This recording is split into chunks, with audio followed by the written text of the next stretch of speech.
Welcome to Behind the Paranormal with Paul and Ben Eno. What is hoodoo? Are there modern shamans practicing it in 21st century America? Do their healing techniques actually work? Greetings and welcome to the 579th edition of Behind the Paranormal with Paul and Ben Eno. I am Ben, and those alternative questions came from my co-host and partner in the paranormal, my dad. This evening we bring you an eminent guest on a subject we never really talk about that much, and we welcome your calls this evening. The numbers are 800-449-1240, that's from anywhere in the U.S. or Canada, or 401-766-1240, that is locally. Also, we will monitor Paul at BehindTheParanormal.com for emails as well, so if you feel like not talking to us with your voice, you can talk to us by typing to us. So it is up to you, Dad. Okay. Dr. Paul J. Leslie is an author and psychotherapist in Aiken, South Carolina. He specializes in creative, resource-directed approaches to working with individuals and families. His books focus on the areas of psychotherapy, healing, shamanism, and personal development. And the books include Potential, Not Pathology, Helping Your Clients Transform Using Ericksonian Psychotherapy, Get Out of Your Seat, An Average Passenger's Guide to Overcoming Airline Terror, and the subject of our discussion this evening, Low Country Shamanism, an exploration of the magical and healing practices of the coastal Carolinas and Georgia. Currently, Dr. Leslie is the coordinator of the Behavioral Sciences program at Aiken Technical College in South Carolina. His website, www.drpaulleslie.com. So, Dr. Paul Leslie, welcome to Behind the Paranormal. Well, thank you. It's a real pleasure to be with you gentlemen today.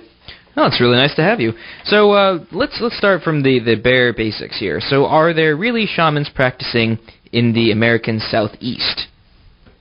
American Southeast, I would say there are definitely individuals who are practicing forms of healing and spiritual development that we call in the Low Country, which is the coastal Carolinas and coastal Georgia, as root doctors. And, yes, I would say that they fit the definition of shaman. Okay, so what kind of practices are we talking about here? Well, everything from medicinal healing, things like herbology, to spiritual healing, which is the use of rituals, sometimes the sacred dances, sometimes doing, spells, different kind of tasks that they give their, I guess we'll call them clients, in order to help them heal. We're still working on that. The head engineer is currently out of town. Well, all right, let's...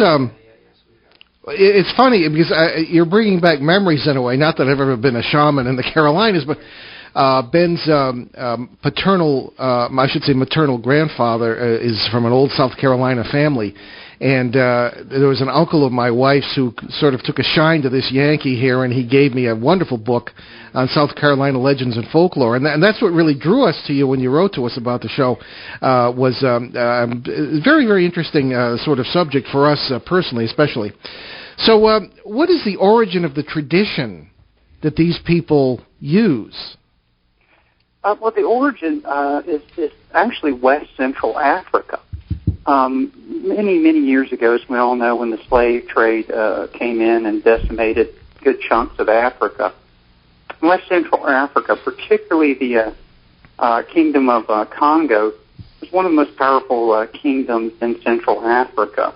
And they had their own kind of unique spiritual view about the world. They held that the worldview that they were a part of nature rather than separate from it.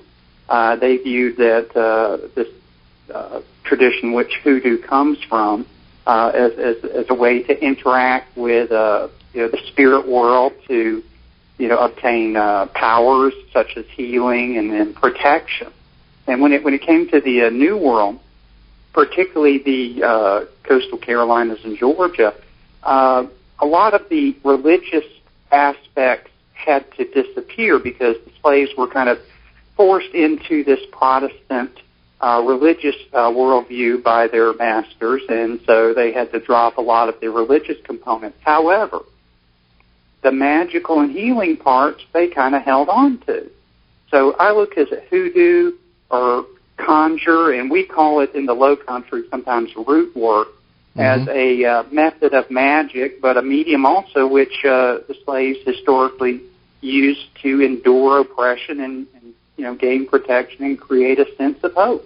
Well, I remember my uncle-in-law telling me one time that there were, and he would bring me to his cabal, which was a bunch of old retired guys, gather at a coffee shop near Charleston, and we would shoot the breeze because they were all fellows who, were kind of interested in the paranormal. And they said that there were plenty of shamans of European descent who also were known to be healers. And I heard the term root work or that sort of thing. And have you run into? Is it all of the African tradition, or is there some shamanism of the European tradition as well, or do they mix? Well, in some levels they mix. Now, I also want to point out that before, we look at, hoodoo as strictly African in origin, there were also similar practices in colonial, antebellum America. They had a group of people who were known as witch masters, and these were employed by white people in colonial era to protect them from witches and illnesses caused by curses. And so they were actually employed in the same manner as the stereotypical African witch doctor, to add protection. So it was real interesting to me how reading a lot of the looking down on the African elements of the slave owners and people like that, but there were similar practices found, within their culture. But for hoodoo, I would say it was the majority African in nature, with elements from the colonial Europeans, as well as some from, some people conjectured some Native American influence. Okay. It's funny, Ben and I are direct descendants of two people who were hanged for witchcraft in the 1740s in Connecticut. Oh, well. But well, the last witch trial was actually in Lancaster, South Carolina. That's where my wife's family's from. Ooh, synchronicity. Oh, absolutely. Well, we'll have to have a talk with Mom about that. Yes, unfortunately, Uncle Ned has gone to that great coffee shop in the sky, so I have to wait a while to talk to him. But in any case, it's an interesting tradition. Doctor, how is shamanism in South Carolina and Georgia different from shamanism in other places, say New Orleans or New England or wherever? Right. Well, the things I tried to concentrate on is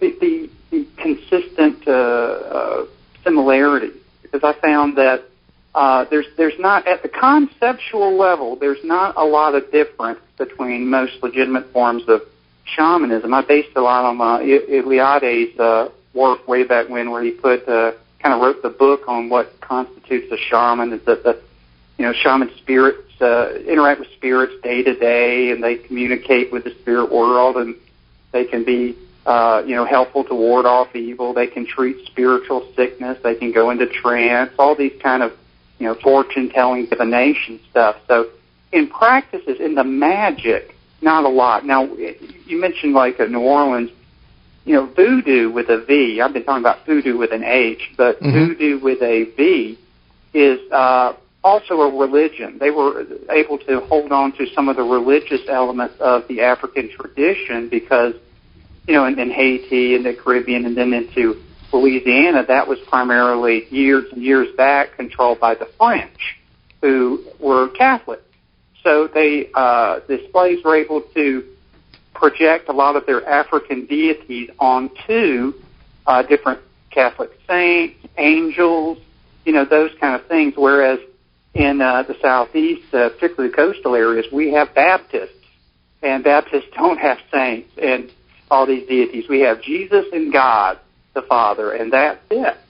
So, the big difference there would be voodoo is more of, has the magic and all, but it also has the religion, whereas hoodoo is a more pragmatic oral tradition of magic and healing. Okay.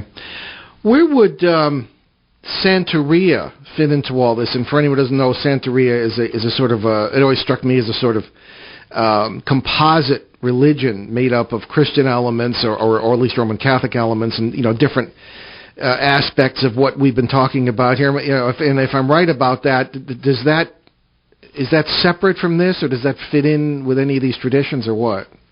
Well, it certainly fits in, has differences, but again, primarily an African component, but then really blended with Catholicism, along with a lot of Caribbean beliefs that have kind of gotten in there. And then a lot of times we think it's coming from Cuba, some of the beliefs they had, but all of that originated out in the Caribbean, where the French were in control until, like in Haiti, they were in control till they were overrun and run out, and so they took a lot of their slaves with them, carrying a lot of those voodoo-related beliefs into other areas of the United States or of the Caribbean. Okay.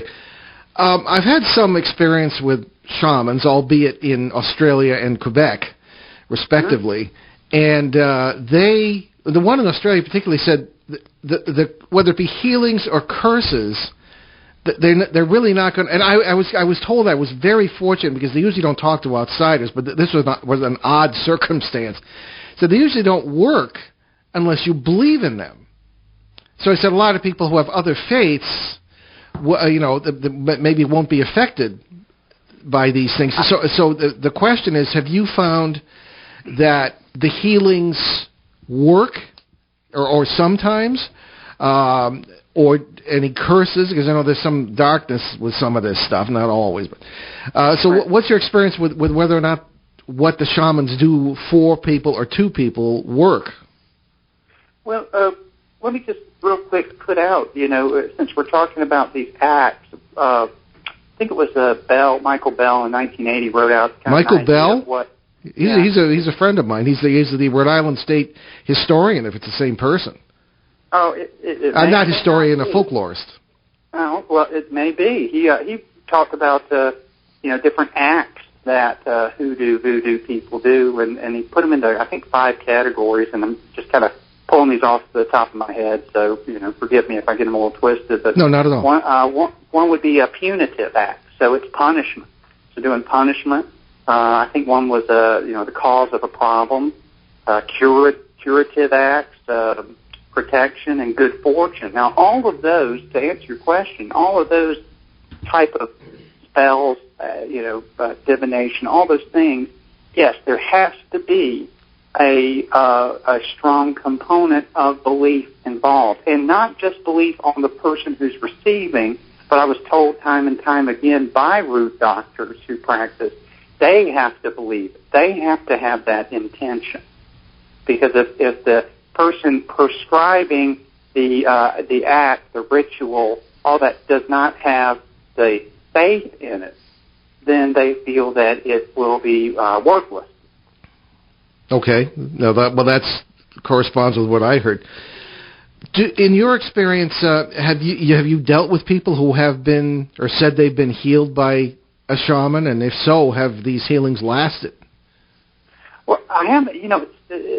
I'm sure there are folks out there. I've just kind of briefly talked to a couple of them about who were recipients of healing, and they, claim that they did get much help from it. But most of the people who are talked to tended to focus on the punitive aspects.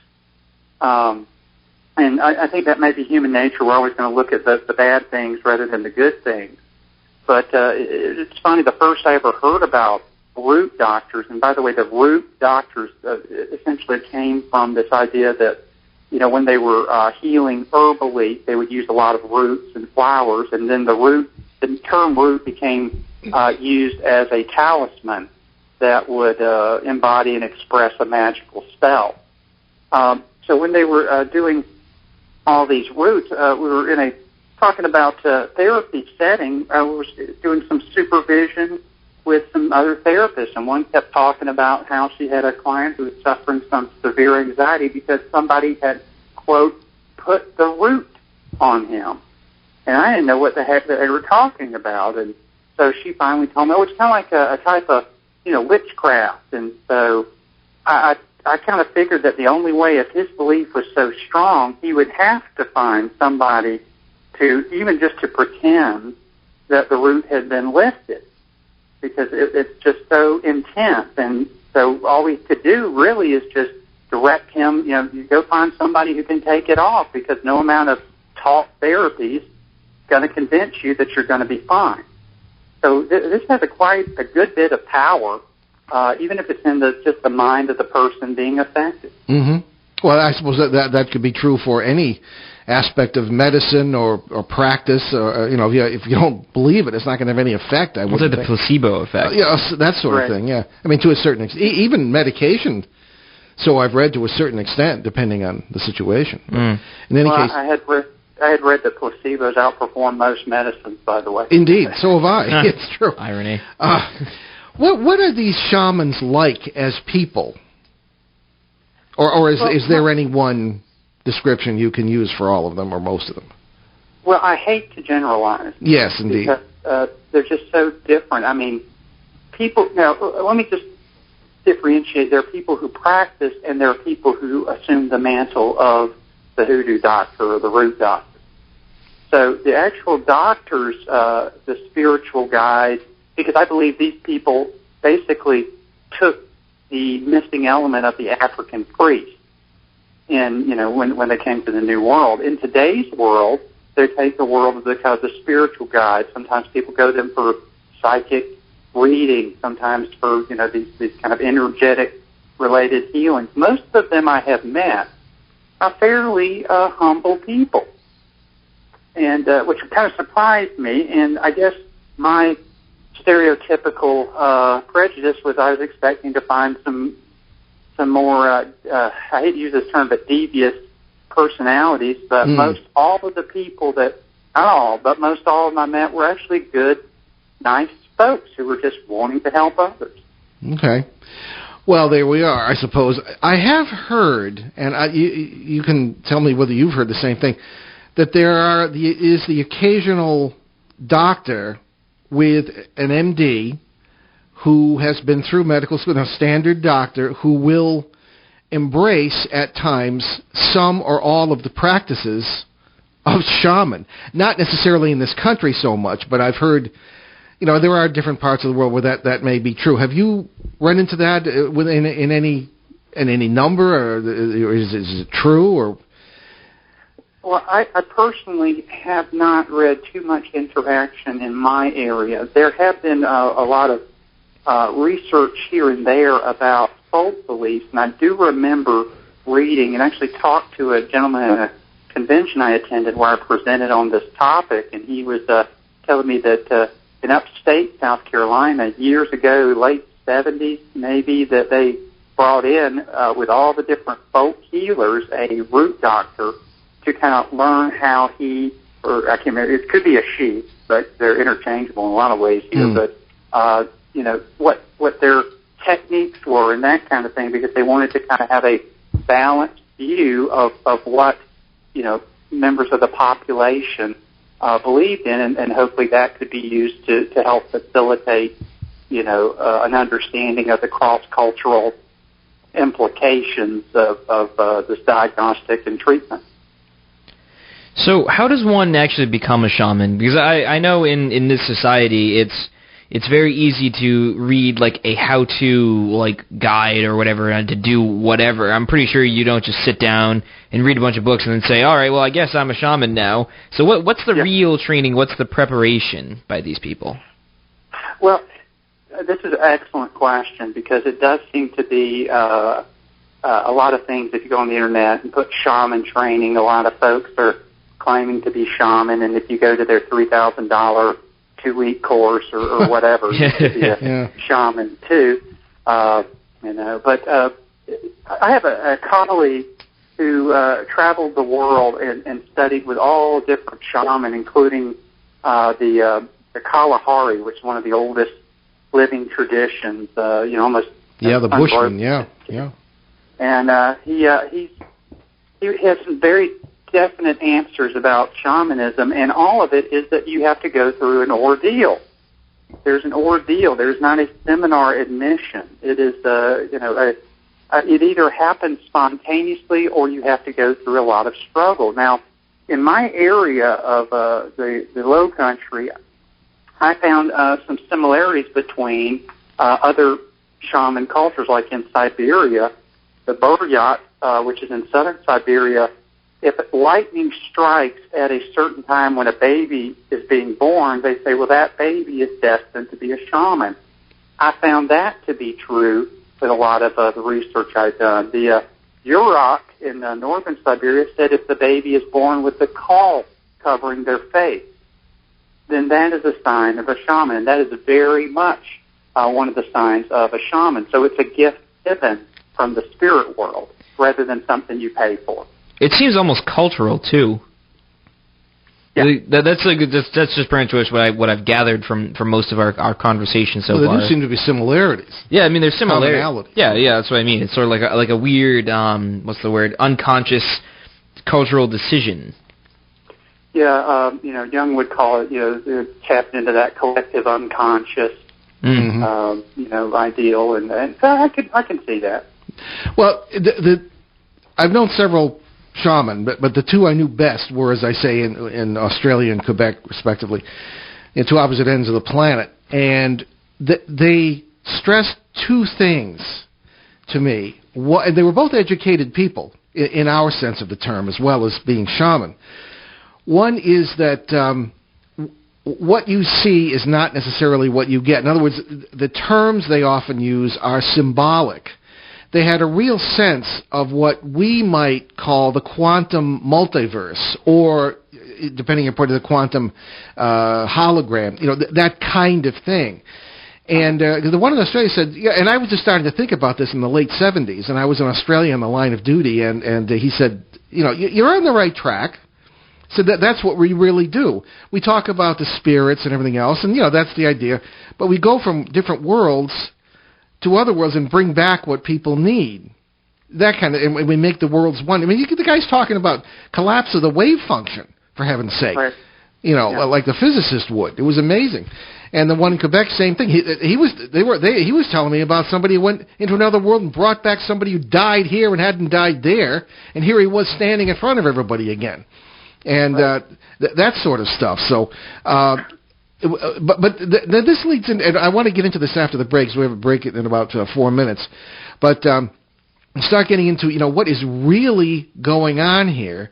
Do they understand it? Is it always what it appears to be in the sense of what anybody would call good or bad? And someone of a Christian bent might say, or Jewish, or really any standard religion, or even Muslims might call, angelic versus demonic. I mean, what's really happening here? Because I attended a voodoo ceremony in Haiti in 1984, and I was told it was a great honor. But the priest took a real shine to me for some reason, which you usually didn't do with outsiders. And I was invited to this, and it was one of the scariest things I'd ever seen in my life. And it looked awfully familiar to me from working with poltergeist cases and exorcisms and stuff like that. And I said, whoa, this is like the same kind of critters.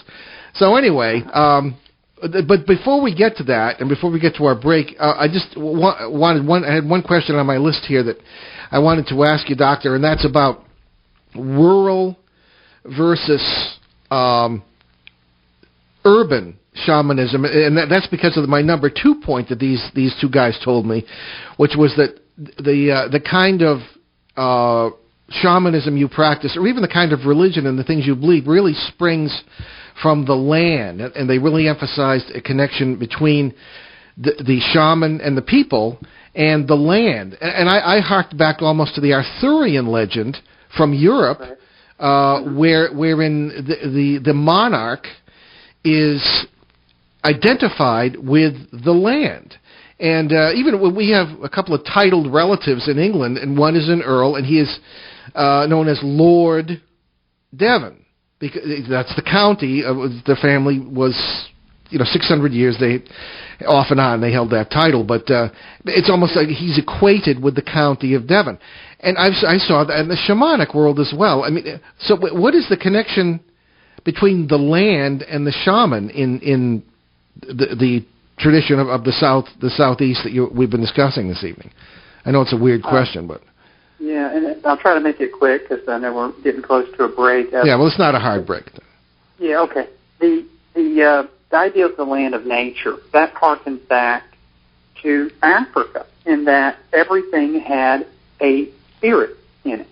I mean, for example, in Africa, in particular West Central Africa, you find something called Bakulu, which were long dead ancestors. They would often view the ancestors inhabiting the ethereal plane, but also in the land. And then they would actually have something called the Sindi, which are the spirits in the land, almost kind of like, what we would call animism. And then there's Menkisi, who are sometimes spirits found in amulets and charms. And all of these are this interface, this almost pantheistic, if you will, view of nature. So even though obviously the slaves couldn't own their own land as a lot of lords and people who would control the land, they were always connected to nature at a much deeper level than their white owners. Mm. So they saw things a little differently and how they interact. Yeah, sometimes very differently, especially today, I would think. Well, very good. Well, let's take our break. You're listening to Behind the Paranormal with Paul and Ben Eno on WOON 1240 and ONWorldwide.com in New England's beautiful and finally thawing out Blackstone River Valley. We'll be right back with our fascinating guest, Dr. Paul Leslie. Stick with us. Hi, I'm Russ Gorman. It was written in the stars, and what was written in the stars will be. Your astrological chart is based on the positions the planets were in on the day you were born, influencing your destiny, past, present, and future. I've had decades of experience doing charts with a large celebrity clientele and others all over the world. The stars are a beacon lighting your future. Your chart provides the answers to questions on health, money, relationships, all your most important concerns. The in-depth guidance that you need is here for you. If there's a windfall in your chart, I'll find it. Call me at 401-333-4048 to order your chart or update, revealing the exciting changes coming up. Let me tell you how to get the most out of your future and keep you moving forward. I'm available for speaking engagements, for clubs and groups, and for private parties. Call me at 401-333-4048. Benefit through my years of experience. And welcome back. And before we get back to our conversation, I wanted to remind you of a few of the charities Ben and I have adopted. We're going to have a new one probably coming up next week, but I want to get all the details first.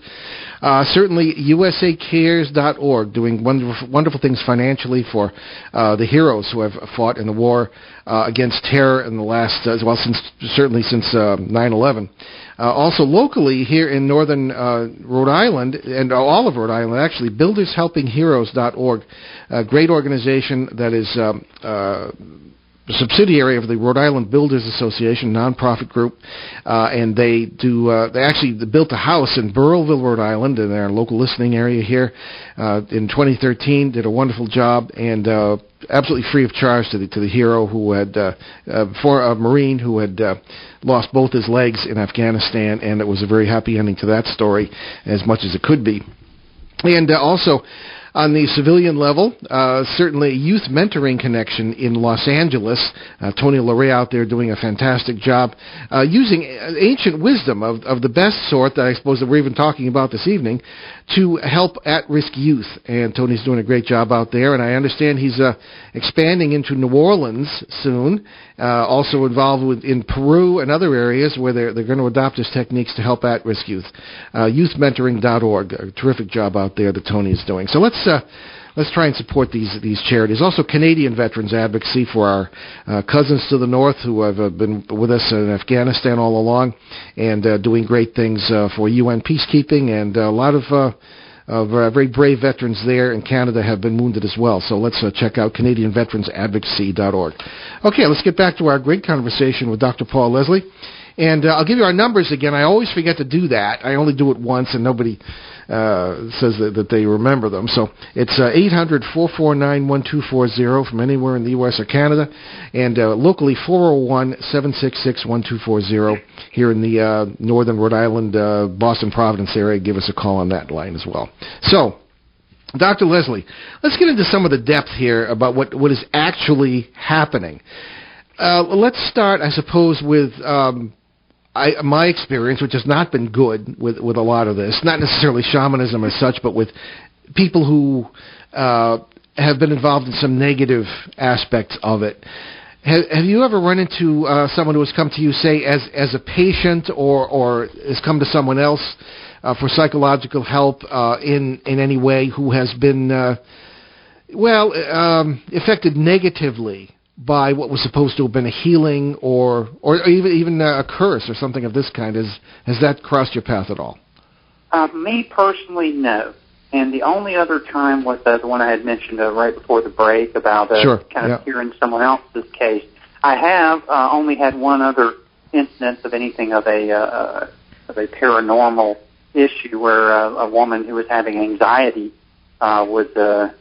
she traced it back to 8 years old, seeing a ghost and being brought up in a haunted house, and so that made her very anxious, and she traced it back to that. But now I do hear, not directly with me as clients, but I have heard of people who they feel like something has happened to them, and they will seek out the hoodoo root doctor to kind of offset a curse by someone else.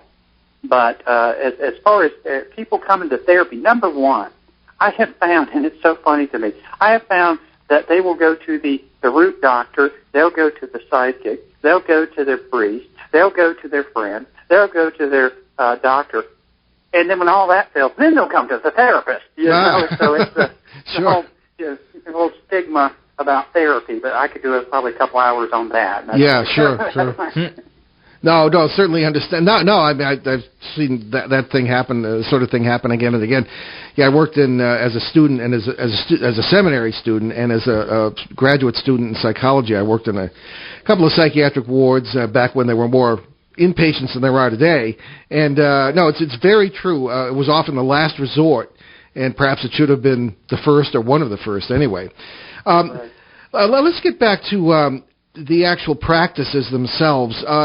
What comparisons would you make between the practices we've discussed, which essentially came from somewhere else, and the practices of, say, the Native Americans or Aboriginal practices in America?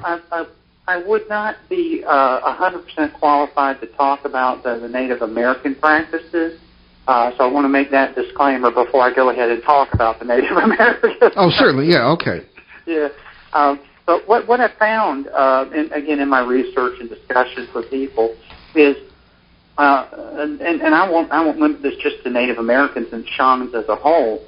They felt that in the Low Country, a lot of the root doctors, they are the interface between the spirit world and the physical world, much the way that the medicine man, medicine woman, they feel that same void. They communicate with spirits. Since the spirits interact in the day-to-day affairs of people, they need a mediator. And the root doctor fills the role much the way the medicine man fills the role in a lot of the Native American tribes. The idea that if we have sickness, your physical sickness may be really spiritual sickness. Now, I found this in a lot of reading about Native American healing, apart from, we occasionally get a cold or a flu, but other than that, a lot of other deep sicknesses they think are spiritual sickness. It's just showing up in physical form, as does the root doctor. They say, well, if you've got, whatever serious health issue, it's because you have a spiritual sickness that needs to be fixed. And, trying to heal on the physical plane is not the way to heal. So the root doctor has to either journey psychically, if you will, or create a series of rituals and healings in order to enact change on the spiritual plane, because the physical is affected by the spiritual. Sure. Isn't there now, for at least maybe 20, 25 years, a certain respect now by mainstream medicine, including mainstream psychology and psychiatry, a certain respect for something like that point of view? I mean, to a point. In other words, there seems to be an understanding, which was beginning when I was involved in it, that one's psychological state / spiritual state, if you want to use, depending on what term you want to use, can affect one's physical state, and that then transpersonal psychology gets into that too. Right. What are you finding as far as that's concerned? Is that point of view being more accepted, regardless of the terms you use? That there's more to a person than physical well-being. Yeah, that's slowly changing. Unfortunately, or fortunately, depending on your perspective. Yeah. With the inclusion of more and more pharmaceutical intervention, with diagnostic criterias and left brain, ways of doing medicine and therapy, we've actually, in a lot of ways, even though we've gone more accepting, we have actually shifted to more of a medical model. So if you have depression, then it is really due to serotonin issues. If you have anxiety, where you don't have enough acetylcholine, you've got too much norepinephrine, and we were trying to get away because I'll just take the pill and all will be well. But we know that there's more to dimensions, even if we don't get into the spiritual plane, the emotional. What has happened to you and it's down in your unconscious may indeed be running your nervous system, and that's why you're so nervous, and then you have to resolve that old stuff. But, so we're kind of bipolar, if you will. I hate to use that term, but one part of us in the psychotherapy field is we're more open to these kind of things, but the other is, no, it needs to be evidence-based, peer-reviewed. If you can't measure it, it doesn't exist. Kind of a more of a materialistic, same kind of stuff that science is grappling with as well. So there's still a struggle, certainly, between the old materialist paradigm, which is, from our point of view, has pretty much been blown out of the water by many philosophical and developments in philosophy and physics, certainly, and the point of view that is more holistic, that recognizes other aspects to the human being. Right. Yeah. Right. Okay. Ben had a question. Well, I can understand psychological illnesses like depression and all those things, but to play devil's advocate here, what about physical ailments, like serious physical ailments? Like, I'm not sure about here in the Western world, but I know in West Africa, if a child has polio, that means the mother was cursed, so then the child is then abandoned. I know there's nothing that serious here. But you never know. Who knows? Yeah, well, not that I know of, at least. But I'm not sure about here in the Western world. But what about serious illnesses like that, where medicine is indeed required? Well, the one thing I have found is that in the Low Country area, it's almost like now you will go to the doctor, but if the doctor isn't effective, then you'll seek out the supernatural. But at the same time, if we're not adequately dealing with our emotions, the more we're learning about the brain, that stuff comes back. I give you a quick example. I had a client who had suffered for 10 years with severe fibromyalgia, and to the point where she was, just couldn't do her job. She was debating on having to get on disability. Everything hurt, constant pain, constant trips to the doctor. A doctor says one of the more severe cases of fibromyalgia he had seen. Well, in the midst of our therapy and utilizing, I also do clinical hypnotherapy, we regressed back to when she was 3 years old. And when she was 3 years old, she had gotten abducted by someone away from her parents, some woman she didn't know who was kind of mentally off. And for a couple of hours, she didn't think she'd ever see her parents again. And that created an emotional powder keg that when she went back to her parents, it never quite healed. So the nervous system was still operating, seeing the world through this fear of I could always be lost, I'm in danger, which just you create that level of stress, it starts to cause problems with your immune system. So fibromyalgia affects that tension from anxiety, affects the fibrous muscles in the body. Once she was able to get all the emotion out, heal that part, within a couple of weeks, her fibromyalgia had cut by 50%. So we're not even paying attention, as I think we could, to the emotional plane, let alone the spiritual, if such an area even exists. Yeah. Doc, we're burning up the hour very quickly here. I want to give you a chance. Let's do it right now before we lose the time. Give you a chance to talk about your books, your website, what you're working on, and where people can find out more about you. Easiest place is my website, drpaulleslie.com. My books are available on Amazon. I have, as you mentioned at the top of the hour, I have books on therapy, books on personal development, and certainly low country shamanism, which we're talking about this hour.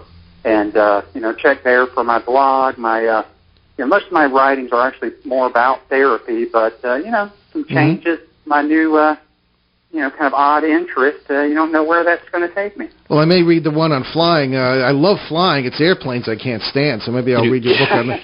But we assure everyone, we checked out Dr. Leslie very thoroughly. He really is a doctor. He really has a real degree.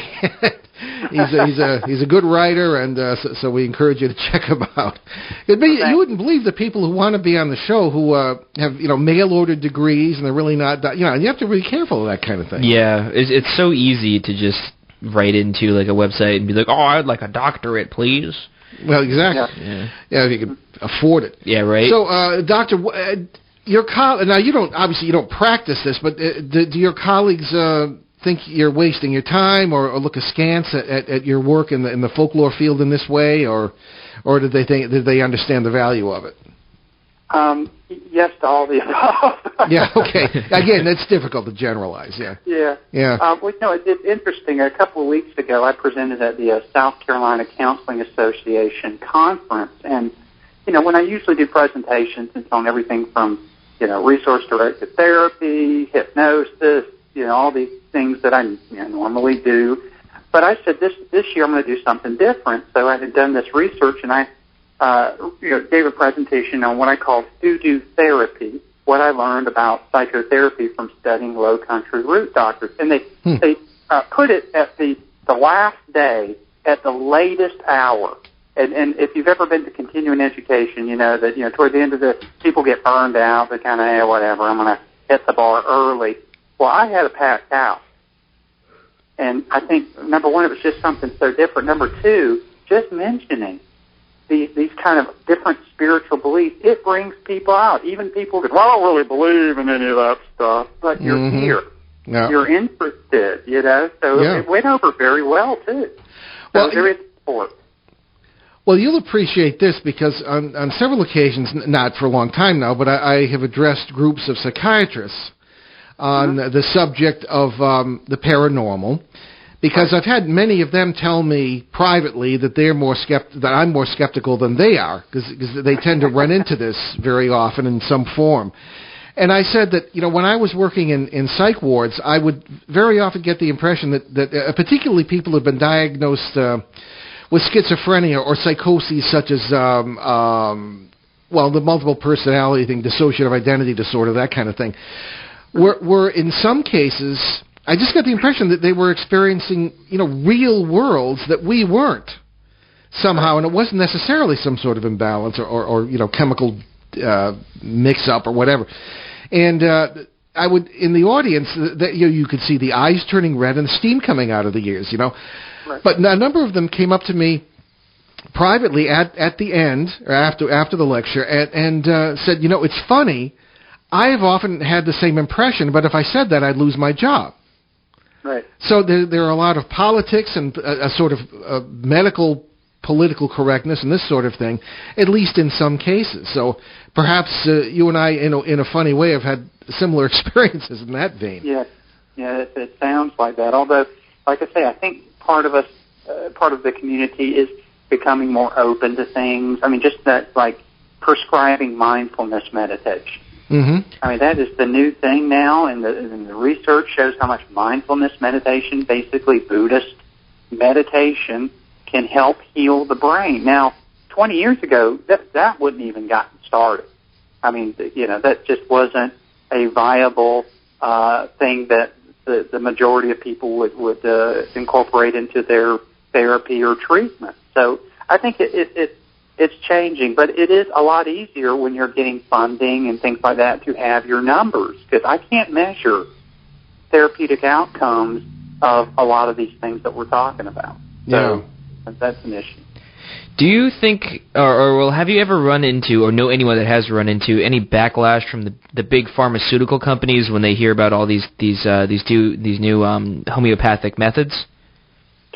I've had some people that I talked to in the past who, as far as backlash, nothing like they're trying to go out of their way to destroy them or anything, but tends to be, you're kind of blacklisted maybe sometimes from certain speaking engagements and that kind of thing. It's not a blacklist like you're a horrible person, but, there's just not enough research on it is the usual thing. And that may be true, to be fair.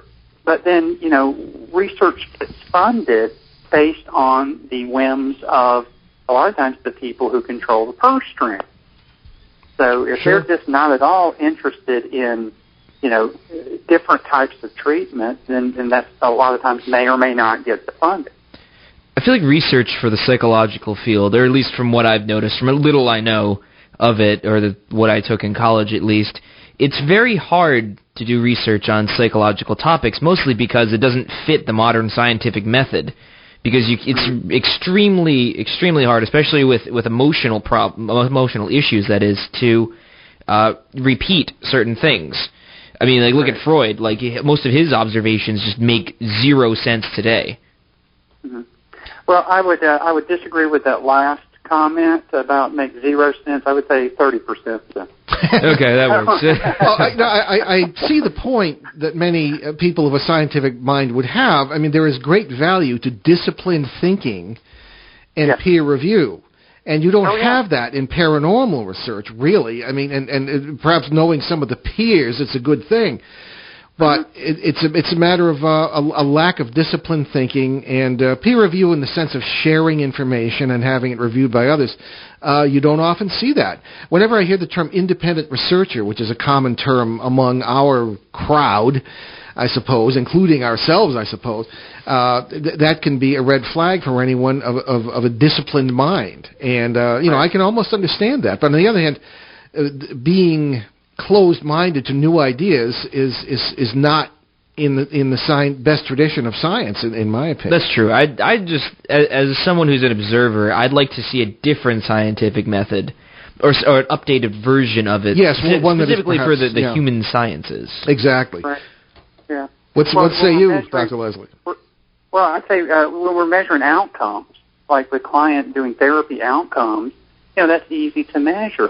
But in order to measure those outcomes, you have to be doing a certain theoretical orientation in your therapy.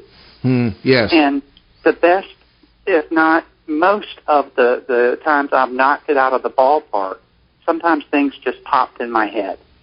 And it came from outer space, so to speak, or inner space, I should say, the right hemisphere of the unconscious. And it just comes out, makes no sense. Like asking, they're talking about this kind of thing, and then suddenly ask if they'd ever baked fudge brownies with a grandparent. And that led to a whole conversation that transformed the session, which transformed their lives. And how do you measure that? You can't. Exactly. You can't measure that. Yeah. So we're already limited because we're only using one theoretical orientation. And as Ben said, the X in any equation, if it's a human, it's already set up. It's not going to be consistent in a lot of ways because we're so surprising as a species. In the human dynamic, whether it be shamanism involved or anything, or even in your work as a psychotherapist, there are other factors than just you or the shaman and the subject or the patient. There is the family, the social group, this sort of thing. What sort of have you found, I don't know, whether it be opposition or static or whatever, among people who have used shamans in your area? Do you find that there is opposition, or is there what we see, which is more acceptance of that sort of paradigm in society in general? In other words, people seem to be less skeptical about the paranormal in general than they used to be, and shamans are almost...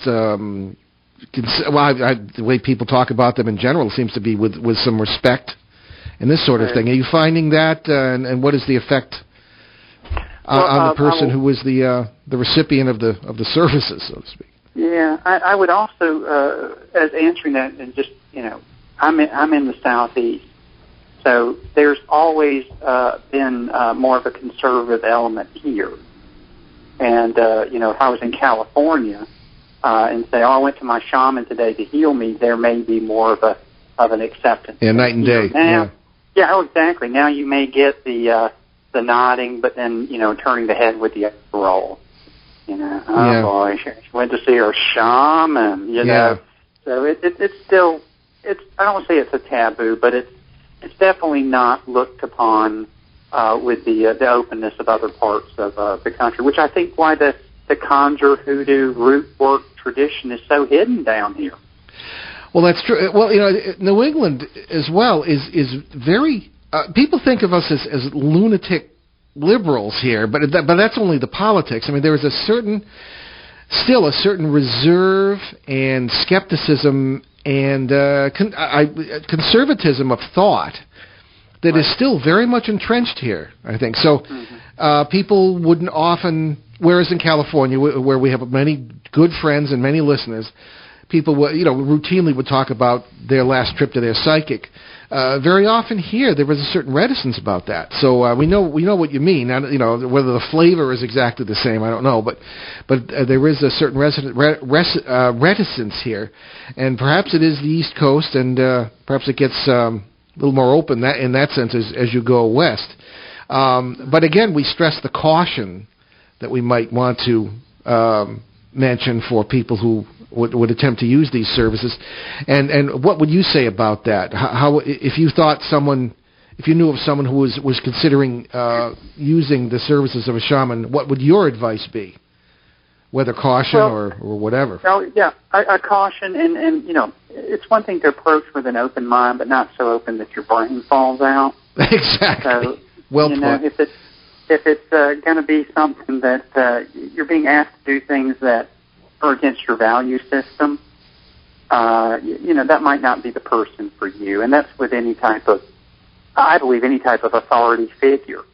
But I would also say if you're going to go that route, I would include, some Western treatments as well, rather than to, create a dichotomy. It's either this odd, quote-unquote stuff or this mainstream stuff. Well, I think anytime we create a dichotomy, we eliminate possibility. Okay. Now, how much time do we have, Ben? About 4 minutes. 4 minutes. Okay. There's a question here I wanted to ask and get Dr. Leslie involved. Well, why don't we ask it anyway? This is from Todd, and he doesn't say where he's from, but Todd from nowhere writes to us, I would love to see the psychological profile of some of the people you talk about. You seem like two of the saner voices in a crazy field, talking about you and I, Dad. Do you look I'm sure in... Dr. Leslie's sane, too. Indeed. Hold on now, I didn't say that. Do you look into the psychological profiles of people that tell you their experiences?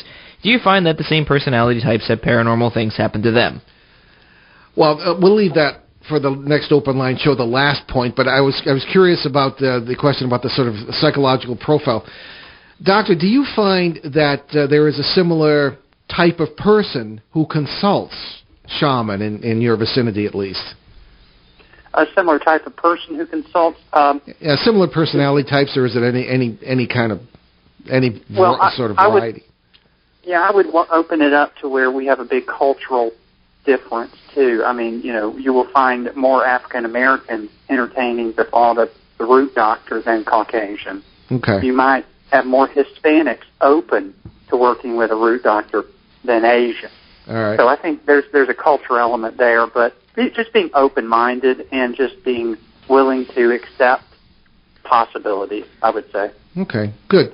All right, well, we're just about out of time. Dr. Paul Leslie, thank you once again for a very interesting conversation, and we'll be in touch. Oh, Paul and Ben, it's just been a pleasure, and I look forward to talking to you in the future, and keep up the great work. Very good. Thank you so much. Have a good one. All right. Okay. All right, bye-bye. Bye. Our announcements. Our public speaking schedule for 2015 is shaping up. The first event will be in Hampton Beach, New Hampshire on Saturday, April 18th. That's the Northeast Parafest, taking place at the Ashworth by the Sea Hotel. We're scheduled to speak from 1:30 to 2:30. p.m. Other speakers include the great Lauren Coleman, the world's leading cryptozoologist. And for more info, we have links on our own site, behindtheparanormal.com, and check it out. All right, so on October 10th, October 10th. Oh, yes, we are indeed scheduled to speak once again at the New England UFO Conference at City Hall in Leominster, Massachusetts. Other speakers will include Stan Friedman, Richard Dolan, and other great UFO guests. Watch for more information on our website and also other events and all that good stuff. Don't forget about all the other stuff on our website, podcasts and all of that from both ON 1240 and our 4.5-year run on CBS Radio, along with special shows and podcasts. Okay, and please remember the charities we mentioned as well. And next Monday, March 30th, here on ON 1240 and ONWorldwide.com, we'll welcome Butch Witkowski, a retired homicide detective who uses police techniques to investigate paranormal cases. That sounds very interesting. And we leave you this evening with a thought attributed to Albert Einstein. Why does this applied science, which saves work and makes life easier, bring us so little happiness? The simple answer runs because we have not yet learned to make sensible use of it. I'm Paul Eno. And I'm Ben Eno, and thanks for joining us on our great cosmic journey, and we shall see you next time. Return to this radio frequency 167 hours from now for another edition of Behind the Paranormal with Paul and Ben Eno.